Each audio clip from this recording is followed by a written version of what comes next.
Bonjour et bienvenue chez DigiSchool, je suis Oriane, votre professeur de droit. Je vous propose aujourd'hui de nous intéresser à la définition et à la typologie du dommage.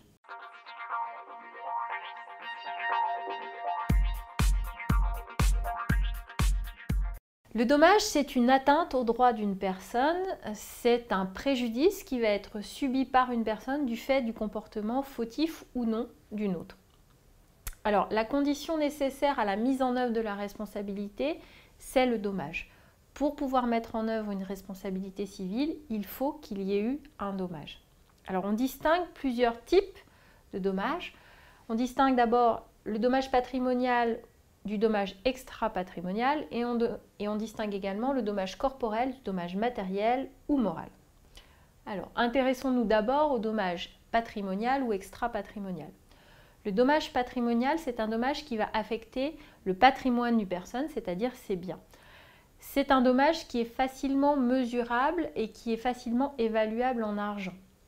Donc le rôle du juge va ici être assez simple.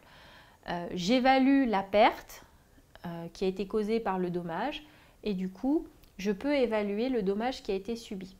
Donc par exemple, la perte d'un revenu professionnel, on sait exactement quel revenu a été perdu. Dommage extra-patrimonial affecte cette fois-ci la personne d'une autre manière. Elle n'affecte pas la personne dans ses biens, elle va affecter la personne elle-même ou ses proches. Il est cette fois-ci beaucoup plus difficilement mesurable puisqu'il s'agit des atteintes à l'honneur ou des atteintes au droit à l'image par exemple. Ici, le rôle du juge est beaucoup plus difficile parce qu'il va falloir donner un prix à un dommage qui finalement est difficilement mesurable financièrement.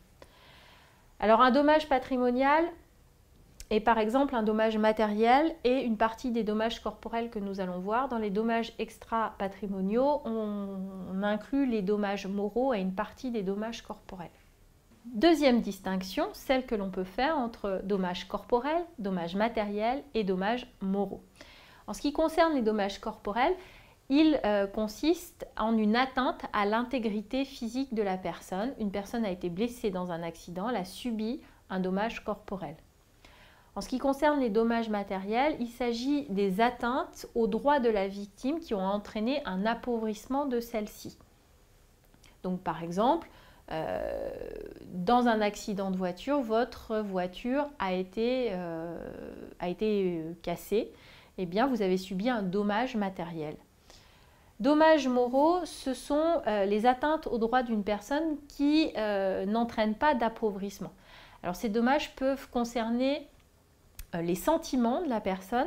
Lorsque par exemple une personne décède, eh bien c'est considéré comme un dommage moral puisque la perte d'un être cher est un dommage moral. Et puis dans ces dommages moraux, vous avez également ce qui concerne le droit à l'honneur, le droit à l'image. J'espère que cette vidéo vous aura été utile. Je vous invite à consulter nos autres documents et nos autres vidéos sur notre site internet. Je vous dis à bientôt sur DigiSchool.